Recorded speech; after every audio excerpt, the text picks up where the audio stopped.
حيث أوضحت شقيقته إن شقيقها كان على معرفة بالمتهم بحكم العمل، وكان بيقدم له خدمات قانونية تتعلق بتحرير العقود وإنهاء إجراءات البيع.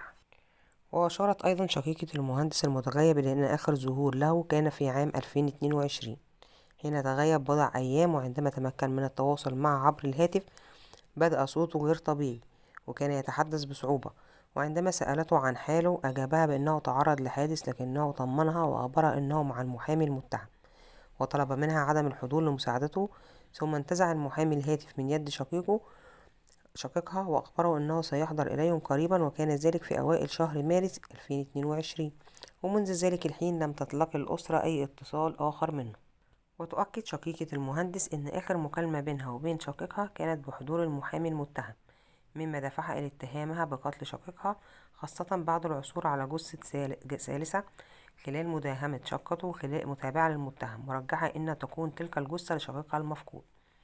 ومن جهتها كشفت سارة محمد ابنة المهندس المتغيب عن تفاصيل ما حدث قبل اختفاء والدها، حيث نشرت رسالة للبحث عنه على صفحات التواصل الاجتماعي فور فقدانه في مارس 22.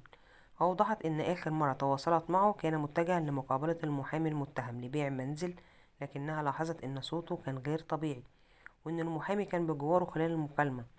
وأضافت أيضا إن كلمات والدها كانت غامضة جدا، حيث أوصى بإبلاغ سلامه لبعض أقاربه المتوفيين، مما جعلها تشعر إن هناك أمرا مريب، وانقطع الاتصال تماما. وفي تطور جديد، كشفت الأجهزة الأمنية في الإسكندرية عن العثور على جثمان لرجل دخل شقة بمنطقة العصفرة شرق المحافظة، حيث يشتبه أن يكون من ضحايا المحامي المعروف بسفاح المعمورة، والذي سبق اتهامه بقتل سيدتين ودفنهم داخل شقة في منطقة